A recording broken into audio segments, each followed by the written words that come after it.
Welcome to Powered by Authenticity. I'm so happy to have you joining us today as I have a great friend and guest on the show, Mindy Maggio. Mindy, happy Thursday. Yay! Hello. How are you today? I'm great. I'm excited it's Thursday. I'm excited for Friday. I think we all are. Producer Ken, how's it going today? Hello. Going good. All right, awesome. Thanks for being here and joining us again. Of course. Mindy, I just am so happy that you've agreed to join me today on the podcast. Would you like to give a little intro about yourself and kind of a little bit of background? Yeah, absolutely. I'm Mindy Maggio, and I live in Phoenix, Arizona, and I grew up in a small town in Pittsburgh, Pennsylvania called Bridgeville. So I think that's like a little bit of a connection that you and I have, Emily. Not that you're from there, but it felt that small town feel that I just connected with you on your blog too, just recently. But what I do is I'm a coach and a mentor and a transformational facilitator for women. I work with women leaders on mindset and empowerment. I wasn't always a coach. I guess I probably was in my career, but I have a background of IT, of course. My specialty in my corporate career for over 25 years, was IT infrastructure. And I mostly worked with healthcare organizations. But now I collaborate with women leaders who want balance in their life, and I help empower them to really actively participate in how they live their life, how they lead, and how they leave their legacy through impact. And I love the work that I'm doing now. I mean, I think you hear it when we talk about it. It's so meaningful to me. I have a big why. My mother is such a big mentor, idol for me of, helping women live their lives very intentionally. I saw her not doing that. She was an example and a model of that in her generation of survival. And it really drives why I do what I do. And I do a lot of this work by building communities that create connections for women. So I bring women leaders together that supports their growth and their confidence. I help them see where they can source their power from. I'm excited to talk about authenticity on your show. And I really hope that I inspire them to create balance and really get an understanding of what their personal freedoms are. Yeah, and it's so needed, Mindy, the work that you're doing. It's just, especially now and coming out of post-COVID and just where women found themselves. And just, from a position and standing and self-worth perspective, the work that you're doing is just, it's amazing and it's so needed. Well, thank you. Thank you for recognizing that. I get goosebumps when I hear you reflect that back to me. Well, let's start with something fun. Let's talk about what's on your playlist right now. Oh, I love music, so that's such a fun question. I am a huge Pearl Jam fan, and I love Eddie Vedder, the lead singer of Pearl Jam, and he has a song out called Invincible. And we'll talk about something else I do later, but I play this song to kick off a lot of times this group that I run, and it's really about how invincible we are when we love. So I play it all the time. And then when I just ask Google to play music, it always plays. Well, I think you got a thumbs up from producer Ken over there. And I listened to your first episode, and I don't know what his songs are either, but thank you, Ken, for the thumbs up. Ken, what's on your playlist? You're getting ready for the full marathon. So what are you training to? Yeah, between half marathons right now, so it's calmed down a little bit. Mm-hmm. It's funny you say Pearl Jam because Eddie Vedder's Hard Sun is actually on one of my playlists right now. Little Kenny Loggins, Morgan Wallen. That's a fantastic breadth of music there. Yeah, and actually a little Certainly collab is. between Stevie Nicks and Miley Cyrus too. So I'm impressed. yeah, calmed it down this week. That's awesome. Well, I've got a little Rob Thomas going on because everybody knows that I'm a huge Rob Thomas fan. Have been for quite some time. One Less Day, Dying Young is one of my favorite songs right now. And then Fight Song by Rachel Platten, just another one of those great songs. And Mindy, you heard my love for Natasha Bedingfield's Unwritten earlier this week. Yes, that is such a powerful song for so many women too. It really is. Well, I think we should tell everybody how we met. Like, I think it's an interesting story, and it really showcases, I think, about how when people get together and talk, how stories can continue and friendships are kind of just born out of these conversations. So, Mindy, I don't know if you remember this, but like back in 2019, we had a position with my previous organization for a very large healthcare system, and they needed somebody in that project director role to oversee some healthcare IT projects that they had going on. And everyone's like, we need Mindy. And when I talked to you, I was so compelled by your story and what you were, thinking about pivoting to in your career. That I'm like, you don't want that job. You were so good because you never actually said that, but I knew you supported what I wanted to do.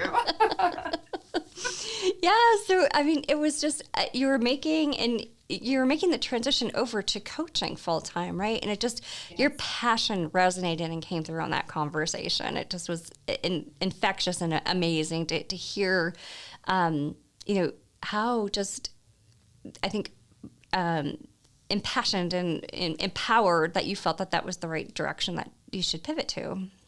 Yeah, it was. When I talked to you about that, and I love that you actually reached out to me. So I was working with the recruiter of that company, and I was so on the fence, and I was being pulled in this new direction. I had this vision for what I wanted to do, and yet this was such a great opportunity. Such a great opportunity, and I would have made a lot of money. And I call these like my $1 million decisions that I left on the table for some of these consulting gigs that I turned down. That wasn't $1 million, but they are to me in my head because it was really a significant amount of money over time. And I just remember the recruiter, saying that the VP of the organization wants to talk to you. And I was like, oh, okay, I wonder what, like, am I going to get pressured? You're like, oh, I'm going to get sold on taking this role. And you came on and you were just so like down to earth. And I would not normally have opened up and talked about what was really going on with me. I would have just said, no, thank you. Thanks for considering me. Right. But I just felt like this desire to tell you what was happening inside of me. You just felt you created a safety, I think, about, the conversation. And when I started talking about it, just like you said, I could feel the energy and the passion. And I knew that this was the work that I wanted to do.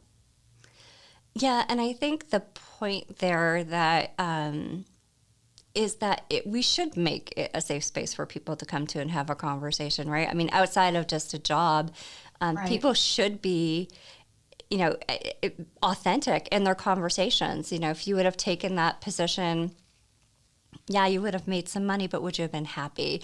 And I think the ability to lead life with that authentic lens is just something that we forget sometimes because we're so focused on having, the money coming in and just, where can we put that aside? Obviously, we always have those financial concerns, but living something so authentically and doing what you did to pivot over is just it's something that's I think great, and that people should really hear that message about how you took that chance and are living fueled by that way that you know that you're going to be most successful and happy. Yeah, thank you for saying that, because it was such a risk, and it is not in alignment with what I'm taught. Like I had my mom and dad saying, are you sure you want to do this? And, Yeah. I'm a grown woman and I've been able to do this stuff on my own for so long, but I still hear the safety of a job, a certain role that you're supposed to play. And in 2013, I really set out to change that. I mean, there was a moment in my life where I said, I'm doing well. I'm successful. I've got everything. I really was really, I was very lucky in my career to have the roles that I did, but I wasn't satisfied. There was something missing.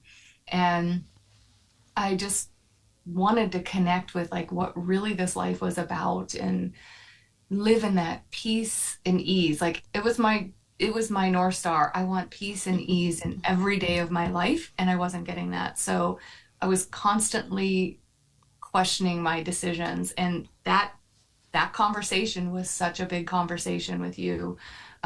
For me, that courage that it took to do that. So I appreciate that you are an authentic leader that allowed me to have that conversation and tell you what I was doing. Yeah, and I think that leads to opportunities to coach and mentor within the moment, right? Like it took Yeah. it took um it took two people being true to the conversation, and it really lent to something. And here we are years later. I love what you've grown to do, what you've grown from, and expanded to. And I know one of your newest ventures is something called the Creator Collab, and it sounds very interesting for me as an entrepreneurial woman. So would you like to talk a little bit about what your mission is with the Creator Collab?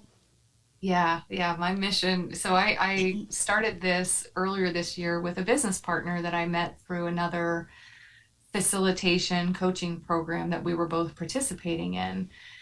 And we both were working on, like, behind the scenes, working on how to work with women leaders to make a greater impact and create balance in their life, right? So we started talking to one another, and we started meeting together and saying, hey, do you want to go through this program together and complete all of the content and the work that we were doing for facilitation certification? And when we started talking to each other, we're like, wow, we want to do the same stuff, and look how much faster we're going by doing this together.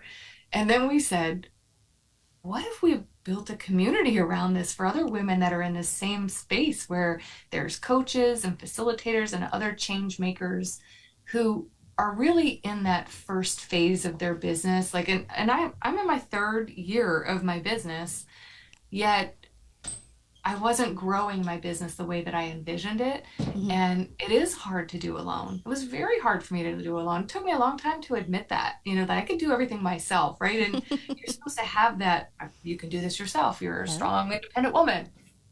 But I was challenged to growing my old groups that we didn't talk about, but I was running a group coaching program for women in IT, women leaders in IT. For 2 years, I did that, and I just discontinued that in December of last year. And it just took me a while to admit that it was very hard to do alone. Mhm. But I always like to say the best part is I also admit that what I did was amazing by myself. Absolutely. Yes. So, um, so when I met Heather, her name is Heather Roberts, we were in that program together, and we just felt this energy when we connected and thought we could really make this happen for other women. We can do, we know what it feels like to have that reflection, that amplification, and that growth edge that we're standing on as we're building our businesses and coming out into the world more visibly. So we created the Creator Collab for Women to do just that, to help to invite other women into this space to do co-working and workshops and business foundation stuff that they normally would be doing on their own, probably sitting in their home office like me, 10, 12 hours a day trying to get everything to work and doing it alone. So we wanted to bring a space that brought people together to collaborate like that. I love that. And the story here, when you think about it, is we're just better when we're part of a community. You can do things on your own. And, I think that as a woman, that's our feeling, right? I can go do this myself. It's there's like one of Yes. those proving things. But if we band together, and if we really put our minds together and join in and, really thrive from one another, we're just that much better, And but I think there's a part of it that we always feel like we have to prove ourselves, right? Like I know in the boardroom, oh, I've got to speak a little bit louder because I'm a woman, and I've got to prove it and work by myself instead of asking for help because, what will the perception be? But what you guys are building is just that trust in that place to come together. And I think it's just it's a wonderful thing to have as a resource as a female entrepreneur. So hats off to you. I think that is just an amazing way to help grow. Yeah. Thank you. Thank you so much for that. That's such validation. I believe it to be true. And we want women to generate an income that supports them to be independent, and also to make a bigger impact. I mean, our vision, literally, like when we talk on the phone, Heather and I meet every day, and we do our own co-working sessions too. And we connect with our vision every single time we're on the phone. We talk about, like, can you imagine the ripple effect when we have these women in here that are building these businesses where they are either coaching someone or this transformation that's happening in the world? And I'm serious. I mean, I'm a really emotional person. I get goosebumps all the time.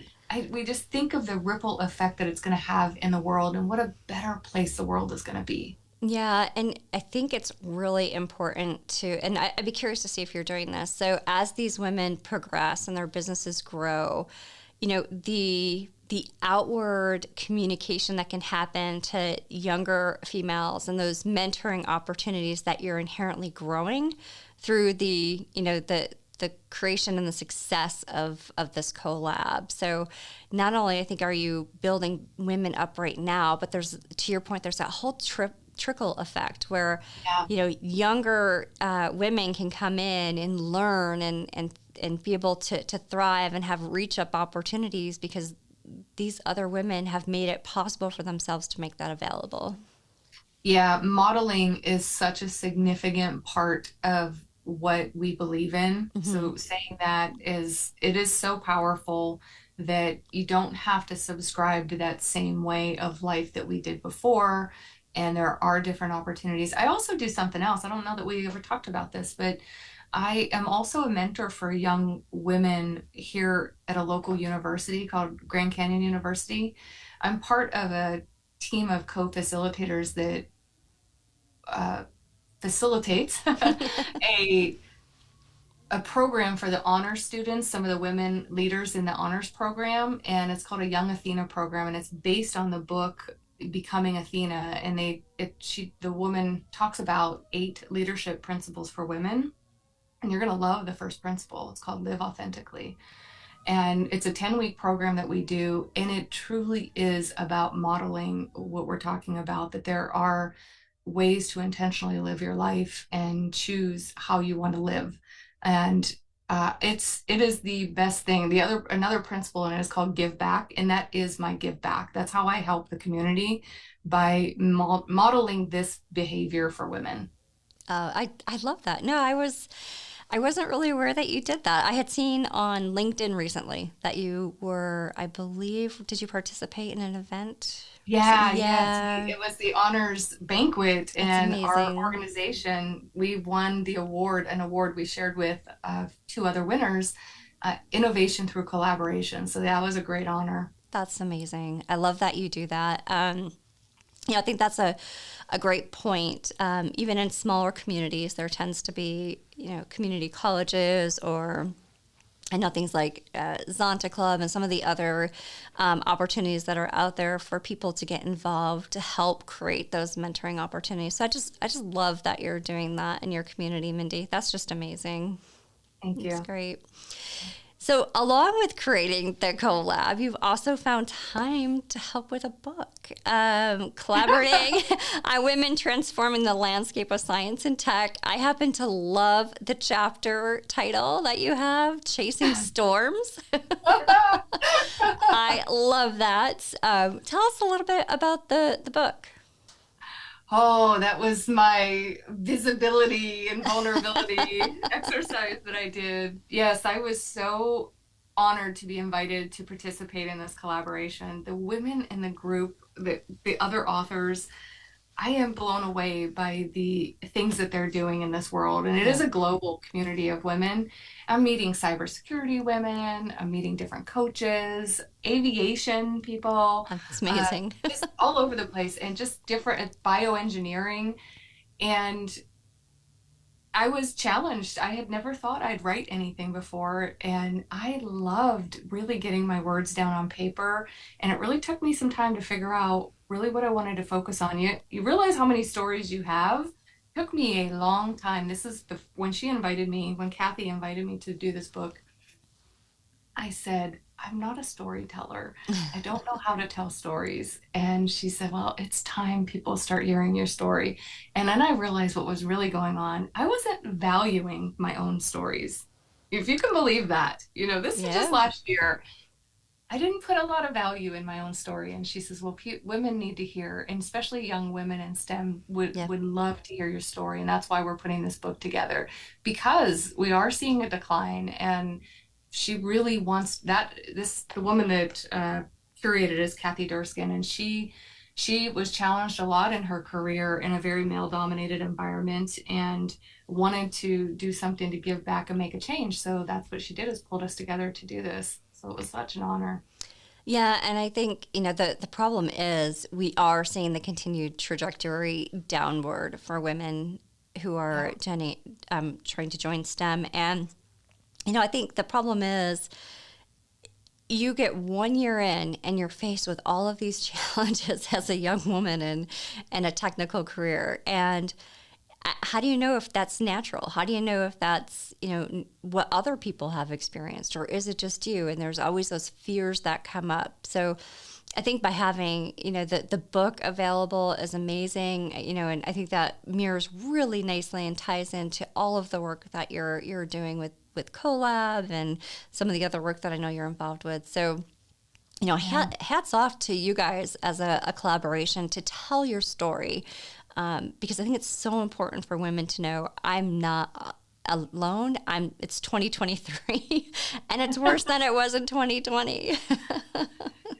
Yeah, I'll tell you, I spent my entire career not knowing what was going on with me. Like we talked a little bit Yeah. about it before, just proving myself constantly, chasing my authority and credibility. And I know now, I mean, I went through some serious transformational work as, working with a coach and through other programs for myself to understand what was really going on. And I want to say, like, one of my favorite lines that I wrote in the book, in the chapter, was that I can be sweet, kind, and loving because that's how people viewed me in my career. I am a sweet, kind, loving person, but I could also be smart, strategic, and strong, which I didn't think people saw in me. And that was what I was trying to prove all the time. I love that line. That's amazing.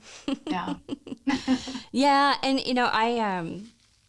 there's more. I've kind of coined this phrase the past couple of weeks, is that there's more confidence killers out there than there are confidence builders. They're so easy for people to put someone else down, and Yes. there's so many people who are willing to stand there and watch somebody just fail in this world, instead of those that are willing to come up, pull them up, and say, I got you. Yes. And it's sad to me that it's 2023, and not only as women but even young women joining this career, we're still having so many confidence killers, and we need to change that to the other side, where there's more confidence builders and we're boosting each other up. And it's just truly sad to see that we're still in this state within the STEM careers. Right. I agree. I couldn't agree more. And that's one of the reasons that I mean, that's a big driver for the communities that I belong to and I support and I run. I also wrote about this. I have the book up right now and I'm looking at some of the things, and just because I pulled it out for this conversation, I actually wrote authentic confidence is fueled by self-love. And I was standing up in front of the Athena program that I facilitate that I was just talking about. And I was so nervous, and the confidence wasn't there to stand in front of this classroom. I'd never stood in a classroom and taught. And I had this little saying that I said, and I said, your authentic self is your best self. Your authentic self is your best self, and stay true to who you are. And that's what got me through. That was my confidence builder. I love that. And it takes a lot. It does. It's you're standing in front of people. You're always afraid. If I'm true, if I'm authentic, are people going to be accepted? Are they going to accept me? And are they going to believe what I'm saying? And all these things run through your head. So I love that you kept saying that statement to yourself. That's wonderful. Don't you find that authentic self is so much easier to do than being somebody else? I spent an entire career acting like something else, and I thought, boy, it could have been a lot easier on myself. Yeah, it's far less stressful. It's far less stressful. Like, oh. Yeah, it's so funny because you get in rooms with people and you start to see, okay, this person's presenting in this way. That's not how they are outside this room. Why not just bring who you are to it? And if people aren't accepting of that, then you don't need to be there. I mean, that's just my perspective. Maybe it's time to move on from that. Yeah. It's rare too when you work in a team where they leave their egos at the door. I had a male mentor of mine that said this one time. He said, wasn't that like the greatest time ever in your career? And I said, it was. And he said, you know why? Because nobody was out for themselves. We were out for the goal of the organization and what we were doing and our cause. I said, boy, that'd be a nice place to be. It's just because we were all just being our authentic selves, showing up with our strengths and getting the work done. And it is a rare thing, I think. Looking back on my career, I probably think that happened 3 times. I was in a team like that. I'm with you. I interviewed once a CIO of a children's hospital system. And she said they would get into these situations, and it was when people entered the conference room, she would have to say, you need to leave your ego at the door. You need to leave everything that's not, just who we need to be right now to support the children in this hospital and get positive outcomes. Leave your ego and leave everything else at the door. And I just thought that is an amazing thing to say, because how many times do we get in rooms when people are throwing down their egos and their mission and their, way that they want things to go, their perspective over what's real and what should be valued in the situation. Yes, it's so good. I'm so glad that somebody's out there doing that. Well, and I think about it, these, children's hospitals, these are the, what more vulnerable state are you going to get both parents and the kids? And, we should, in every situation, we should put ourselves of protecting, who is the outcome, whether it's your kids, whether it's your parents, whatever that is. We need to, really think about how we're supporting the positive outcome in every situation. Yes, absolutely. So tell me about, some of your thoughts about the importance of, as you were going through this career change, talking to yourself about maintaining, being authentic and really what you wanted to get out of your next step. So as you're creating the collab and you've got your book going on, how do you always make sure that in every situation you are staying authentic to yourself and, with that truly to your core, how that makes you thrive in every situation?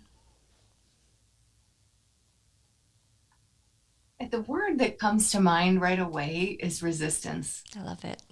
Like when I'm feeling resistance, that's my cue to stop and think of what's going on here. Or if I feel like I'm falling into old patterns of ways to work, like really working hard is what it takes to be successful, like really working hard. Those are some of the things that come to mind. I don't know if that's answering your question exactly. It is. I think it does. I think it does. Yeah. I think sometimes it's courage as well. It's like always stay courageous, in every situation. So yes. And it's hard to do sometimes, and that's why you surround yourself with supportive people. That's exactly why you reach out to a friend and say that knows that there's something deeper going on, and giving them the space to do that. So I really have created a really powerful support system of women that I could call on when I'm feeling that resistance. And they are trained also, a lot of them are trained also in understanding what's going on, really, what's the deeper, maybe inner critic talking about, and uh, what I'm resisting. So I think that's really powerful to have that growth zone available. I love that.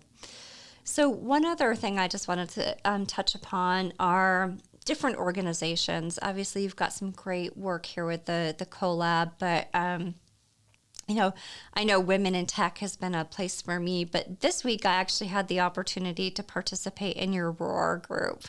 I would love, so I personally walked away just going, I need to make sure it's a priority every single month to be on this call.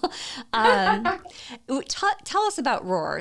Talk about the purpose and kind of the group that comes together, because Mindy, we need to advertise this opportunity for everybody to be able to participate. It was just such a cohesive, accepting environment where women truly came together. So, talk to me a little bit about Roar, your mission for it, and then how others might be able to participate. I'm so glad that you came. Roar started, so Roar stands for Round of Applause Ritual. And it started when I was running my group of women tech leaders. We were doing some really tough stuff as far as transformational work. Each of them had a vision and identifying some limiting patterns and moving through those things. And I noticed last year, like it was around June, July, that we really should take a pause and reflect on how amazing we are in doing this work. So I really wanted them to connect with the strengths that they were using to find the courage to show up for themselves, to be really, really intentional. And so one of the calls in the group, I said, on the last Tuesday of the month, let's give ourselves a round of applause. And that's where it began. And they loved it. They thought, this is really powerful. Because where else can you sit and talk about yourselves and not feel like weird about it? It's just an uncomfortable thing. I still find myself saying, I don't mean to toot my own horn. And then I go, wait a minute, I did do that. I did that. And this is how I did it. And this, so it's really about women coming together and collaborating and lifting one another up, amplifying what that means and what's possible for them when they do stand in their strengths and just claim their wins. And so it was more about, let's not be competitors. Let's come together and collaborate. This is also what's going to change the world. Mm-hmm. That's how I feel about it anyway. And I would love to advertise about it, because the group, it ebbs and flows as far as how many people come. I have visions of hundreds of women being there eventually, but it's great whether it's small or it's big. It is really a safe space to do that. Yeah, and I think it will grow. For me, the fact that we got on that call, to your point, the term I always use is, I don't mean to gloat, but we should be gloating. We should be telling successes. We should be talking about things that make us proud, right? And so I just love that you've created this space. I loved the women who were there, so supportive, so amazing. So anything I can do to help support that group, please let me know, because I love that one thing we were celebrating was somebody went to Zumba, and I absolutely, I loved her. Right? It's just even the simplest things. And we talk about stuff like that. It's maybe not even something that you did either. It could be just a simple mindset shift that, oh, I didn't react this time to something that really upset me. Yeah. I was able to sit with it, understand it. And it really is about, for me, it's about helping women connect with themselves and being authentic. Like, what makes you the leader that you are for yourself? And standing in that strength, so when to turn it on, it's there. It's getting empowered from a different source. You talked about that on the call, actually, about empowerment and powered by authenticity. Yeah, yeah. That's what we were celebrating. Yeah, I mean, women are not empowered to do that. Like, the one story that I absolutely loved from Tuesday night was that you had a great leader who took the time to feel empowered to. She just blocked her calendar for a couple hours so she could get some work done, and that's a win. And that is a win, because so many times we try to put ourselves in, two meetings at once, or trying to multitask during something. And when do we actually get our work done? And that's when that starts to eat into family time. And that's why we start to see women having to give up family for work, or, make critical decisions about needing to leave that organization to gain back a little bit of life. So I love the fact that leader, and I think I even said this to her, she is a true leader by saying, I'm blocking my calendar, I'm going to get some work done. And she said her manager wanted to do that too now. Yeah. Like, she was modeling it for her manager. Yes, but it's so funny because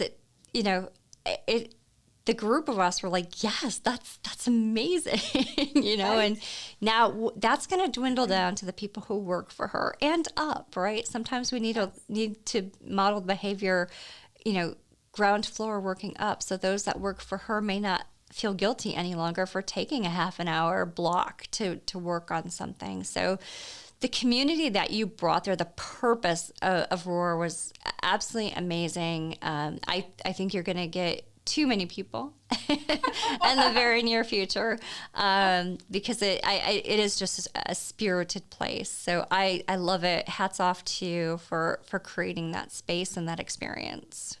Thank you. It's such a fun space, and I'm just so happy to do it and invite people in to do that. It is a free event. It doesn't cost anything to come together, and it is just this deep connection that we start with each other. I love it. So thank you. I'm so glad that you like that. Yeah, it was good. So outside of that, are there other organizations that you can think of that help to provide support to yourself, maybe in the past or currently, that would be great resources for maybe younger women just starting out in tech, or not even tech, just, maybe a place to go look for coaches and mentors in different types of career fields?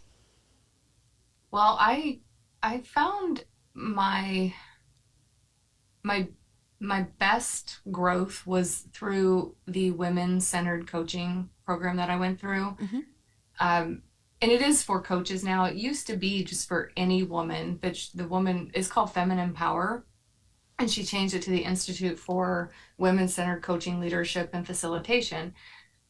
But she had a program in there, and I imagine she still does. It's a mastery program, and it's all about personal development. And that was, for me, the catalyst for my growth, because I knew what I wanted.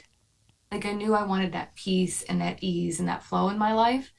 I didn't have the how. I didn't have the mechanisms to figure that out. And she really created a program that was a mastery program that helped me really see what some of my own glass ceilings were that nobody else was imposing on me. So that was such a big one for me. So I don't know if that's still available for anybody, any woman, or if it's more geared just towards coaches now. Mm-hmm. But that was one. I also love the Athena program. If anyone's local to Phoenix, Arizona, there's an Athena Valley of the Sun program that we run that I'm a part of. I get to volunteer there and co-facilitate, and I think that is so powerful, especially for young women. And I hope we start doing more programs for young women and young leaders, mm-hmm. because these principles are for anybody, but we do focus on women. And there is an Athena International. I'm not affiliated with that, but I know that exists too. So that's another one. And then the book, The Women Transforming the Landscape of Science and Tech, we partnered up with an organization called Inspiring Tech Foundation, and they give opportunities to underrepresented groups in tech. So that was another thing. I'm just learning about that a little bit more, and Gloria, who runs it, sounds just lovely and so committed to it. And she runs something called a Women in Tech Summit. Oh, so I can give you information on that. She would love to get more people looking at that, and especially for the foundation. That's And amazing. I can't think of anything else right now. I'm sure there's others, but I don't know. Well, we'll list all of these out on the episode on Spotify. Here locally, obviously women in tech or women in channel and things like that are great. But what I'm finding is there's a lot of great local, smaller organizations that are starting to really pop up.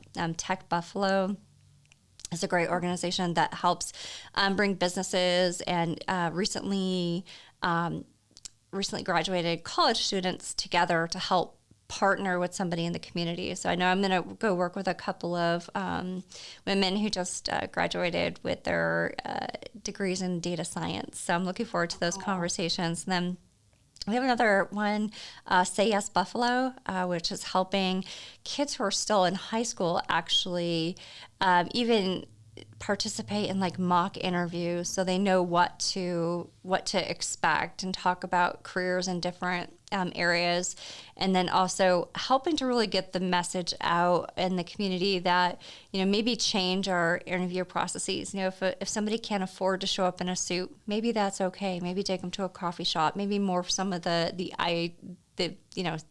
standard old school types of ways of opening opportunities up to every individual and having everybody have the opportunity to succeed. So, Oh, that's so nice. yeah, those are just a couple of things locally as well. Well, Mindy, I have enjoyed our conversation. I could talk with you all night. Yeah, I feel the same way, Emily. I just keep going.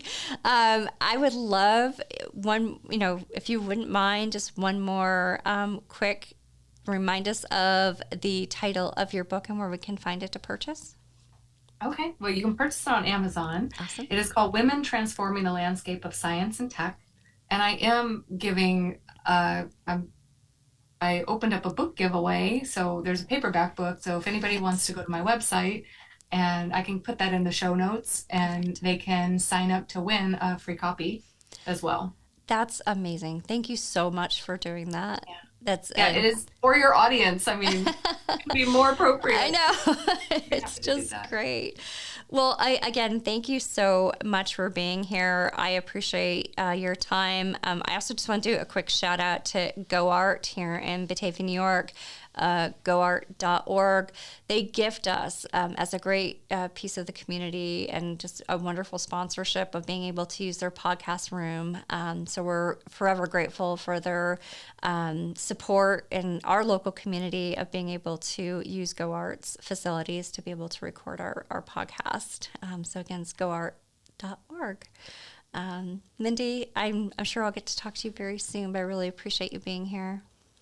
Thank you so much for having me and for having this conversation. It is such an important conversation to have, and I appreciate the work you're doing and the impact that you're making. Oh, thank you. And I'm just so happy that, you're here and we can talk about it. And right back at you, you're making such an important footprint on this, area for women to come and feel empowered and feel supported. And that's amazing. Thank you. Thank you. Producer Ken, thanks for being here. You got it. All right. Bye, Producer Ken. All right, Mindy, thank you so much. I hope you have a great rest of your week. And again, just great work. And, thank you for everything that you do. Oh, thank you. You take care. All right, thanks. Bye. Bye.